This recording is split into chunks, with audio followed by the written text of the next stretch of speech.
మీ trading లాభాలపై high brokerage charge చేస్తున్నారా? అయితే రతన్ టాటా ఇన్వెస్ట్ చేసిన అప్స్టాక్స్లో ఫ్రీ డిమాట్ అకౌంట్తో కేవలం ₹20 బ్రోకరేజ్తో ట్రేడింగ్ చేసుకోండి. అలాగే life time zero MC charges. డిస్క్రిప్షన్లో లింక్తో అకౌంట్ క్రియేట్ చేస్తే ₹1000 brokerage cash back and ₹20,000 free rocket calls ఫ్రీగా పొందండి.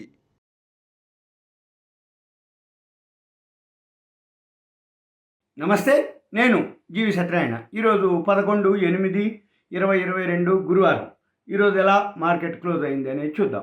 ఇవాళ మార్కెట్ మాత్రం బాగా ప్లస్లో ఓపెన్ అయిండు, గ్యాప్ అప్, మళ్ళీ అదే కంటిన్యూ తోటి క్లోజ్ అవడం జరిగింది. అంటే పాజిటివ్లో క్లోజ్ అవడం జరిగింది. 515.31 పాయింట్లు పెరిగింది. 0.88% బాంబే సెన్సెక్స్, 59,332, అంటే 60,000కి మళ్ళీ దగ్గరలోకి వచ్చిందని అర్థం. ఇక ఎందుకు పెరిగింది, ఏం పెరిగింది, ఎలా అనేది చూద్దాం. అయిన తర్వాత ఏవైతే బిఎస్సి సెన్సెక్స్ 30 ఉంటాయో 30లో 19 ప్లస్లో క్లోజ్ అయినాయి, 11 మైనస్లో క్లోజ్ అవటం జరిగింది. ఈ 19 ప్లస్ ఏమేంటి అంటే axis bank, Bajaj finance, HDFC, tech Mahindra, TCS ఇవి పాజిటివ్లో క్లోజ్ అవటం జరిగింది. ఇక తర్వాత ఎన్ఎస్సిలోకి వచ్చేటప్పటికి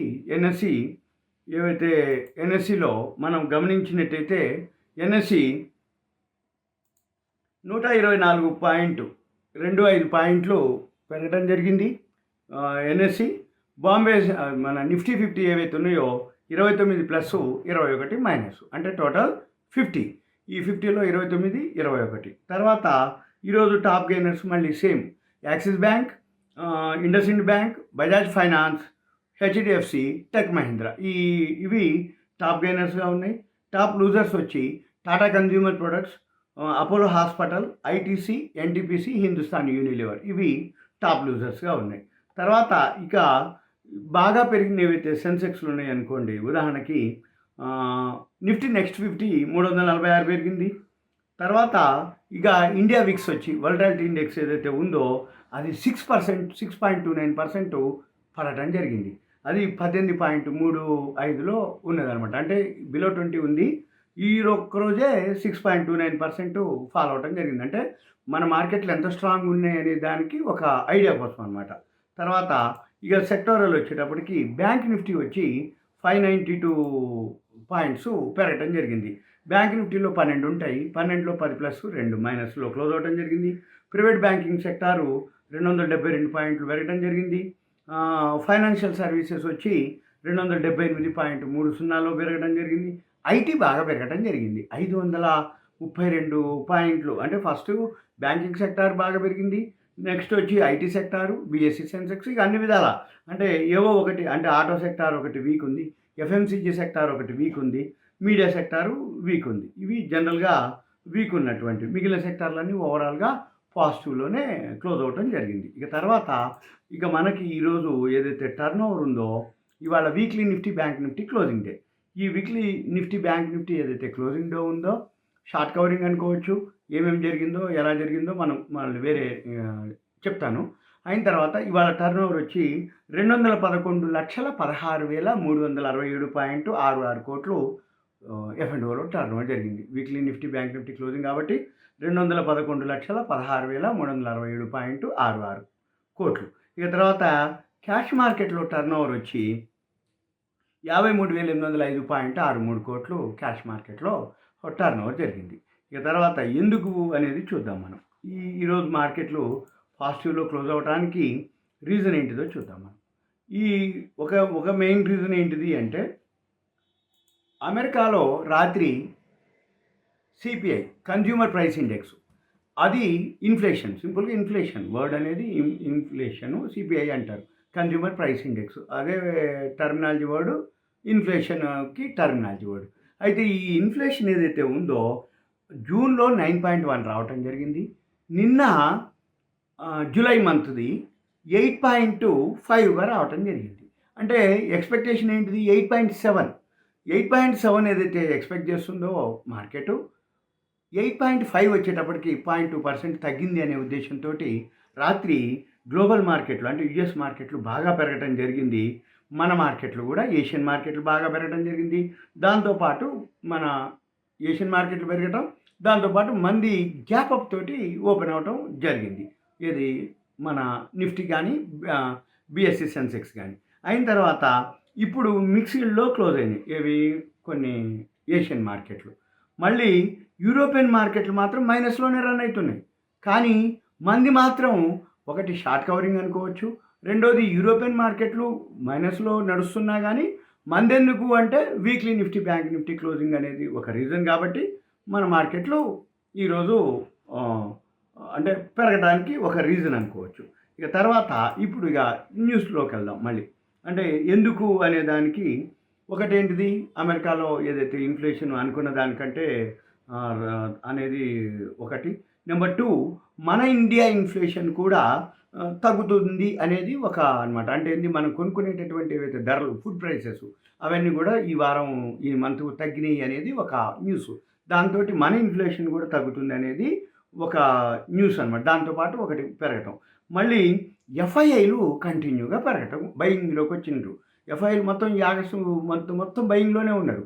కాబట్టి అదొక రీజన్. ఒకటేంటిది ఇన్ఫ్లేషను అమెరికాలో జూలైలో అనుకున్న దానికంటే ఎక్స్పెక్టేషన్స్ కంటే తక్కువ రావటం, మన ఇండియాలో ఇన్ఫ్లేషన్ ఏదైతే ఉందో స్లో డౌన్ అవుతూ ఫుడ్ ప్రైసెస్ తగ్గడం అనేది ఒక రీజను.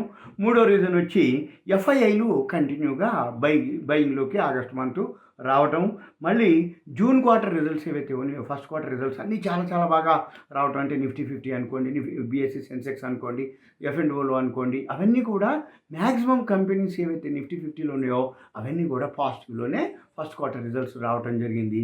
ఇవన్నీ మెయిన్ రీజన్ అనమాట. ఇది వీటితోటి మన మార్కెట్లు బాగా పెరగటం జరిగింది. అయిన తర్వాత మళ్ళీ షార్ట్ కవరింగ్ అనుకోవచ్చు ఒక విధంగా, ఈ న్యూస్ అనేది ఒక విధంగా అనుకోవచ్చు.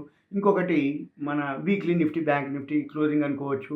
ఇక మళ్ళీ రేపు వచ్చేటప్పటికి మనకి అంటే మొన్న ఒకటి మొహరం సెలవు రావటం కూడా మన మార్కెట్లు అంటే 4 డేసే వర్కింగ్ డేస్ కాబట్టి ఈ ఈ స్తబ్దత ఏదైతే అంటే మూమెంట్ లేకుండా వల్టాలిటీ ఏదైతే అప్ అండ్ డౌన్లు ఉన్నాయో అవన్నీ కూడా ఇక్కడ అడ్జస్ట్ అయినాయి అని అనుకోవచ్చు ఒకటి. తర్వాత రేపు వచ్చి శుక్రవారం weekly Nifty bank Nifty opening అనమాట. అంటే వీక్ ఓపెనింగ్ ఈ వారం అంటే రేపు. మళ్ళీ వచ్చే వారం వచ్చేటప్పటికి అంటే శనివారం మళ్ళీ రేపు ఈవినింగ్ వచ్చేటప్పటికి ఓపెనింగ్ బాగానే ఉంటుంది. మళ్ళీ మధ్యాహ్నం యూరోపియన్ మార్కెట్లు, మళ్ళీ క్లోజింగ్ వచ్చి యుఎస్ మార్కెట్లు, మళ్ళీ ఎండ్ ఆఫ్ ద వచ్చేటప్పటికి ఈవినింగ్ ఎలా ఉంటుంది అంటే మళ్ళీ Saturday Sunday holiday, Monday 15th August జెండా వందనం అది హాలిడే. కాబట్టి రేపు మధ్యాహ్నం తర్వాత మళ్ళీ ప్రాఫిట్ బుకింగ్ అనేది జరగవచ్చు. అంటే పొజిషన్స్ ఎక్కువ ఉండవు. ఎందుకోసం అంటే 3 రోజులు సెలవులు కంటిన్యూగా వచ్చినాయి. మళ్ళీ మంగళవారం ఉదయానికి యుఎస్ మార్కెట్లు, యూరోప్ మార్కెట్లు, ఏషియన్ మార్కెట్లు ఏమేమి జరుగుతాయో తెలియదు.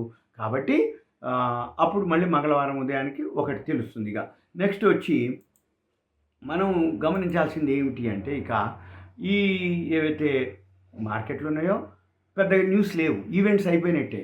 అంటే అమెరికాలో కన్జ్యూమర్ ప్రైస్ ఇండెక్స్ రావటం, ఇన్ఫ్లేషన్ డేటా రావటం జరిగింది.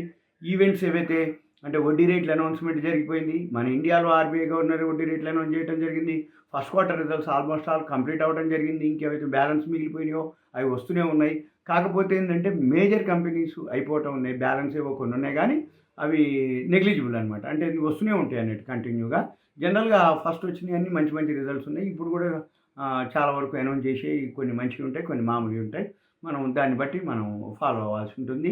ఇక తర్వాత ఇక న్యూస్లోకి వచ్చేటప్పటికి మనకి ఇక టీపీఎల్ ప్లాస్టిక్ ఒకటి ఉంది. టీపీఎల్ ప్లాస్టిక్ అది స్ప్లిట్టింగ్ చేస్తుంది, ₹10 ₹2గా స్ప్లిట్టింగ్ చేస్తుంది.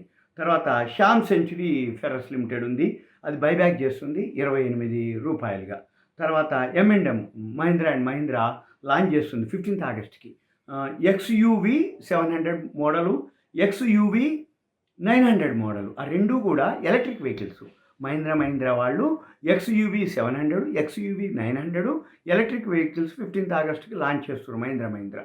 అంటే ఇది రాబోయే రోజుల్లో మహీంద్రా తగ్గితే ఇంకా కొనుక్కోమని అర్థం, బాగా పెరుగుతుంది అనేది అర్థం మహీంద్రా. ఇక తర్వాత BEML Bharat earth movers limited, ఇది డిఫెన్స్ స్టాక్స్ అనుకోవచ్చు, పబ్లిక్ సెక్టార్ యూనిట్ ఉంది.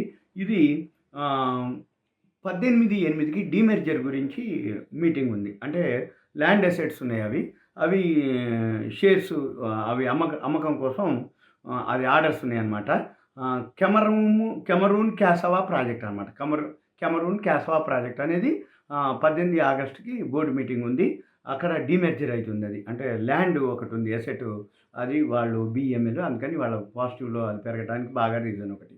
తర్వాత పీవీఆర్, ఇది మన సినిమాలో ఏదైతే ఉందో పీవీఆర్, అది అది 4 స్క్రీన్లని తెలంగాణలో మల్టీప్లెక్స్ థియేటర్ ఒకటి ఓపెన్ చేయడం జరిగింది తెలంగాణలో. తర్వాత జేడెస్ లైఫ్ సైన్సెస్కి యుఎస్ఎఫ్డిఏ పర్మిషన్ రావడం జరిగింది. తర్వాత జేఎంసీ ప్రాజెక్ట్స్కి 1524 కోట్లు ఆర్డర్స్ రావడం జరిగింది. తర్వాత విప్రో లాంచ్ చేయడం జరిగింది. Wipro Shelde Australian to bolster sovereign cyber security capabilities అని ఒకటి లాంచ్ చేయడం జరిగింది విప్రో కంపెనీ. తర్వాత కోస్టల్ కార్పొరేషన్ లిమిటెడ్ ఉంది, అది రైట్స్ ఇష్యూ చేస్తుంది 225 రూపాయలకి ఒక షేర్ని. తర్వాత రామ్రత్న వైర్స్ లిమిటెడ్ ఉంది, అది బోనస్ ఇష్యూ చేస్తుంది 1:1గా.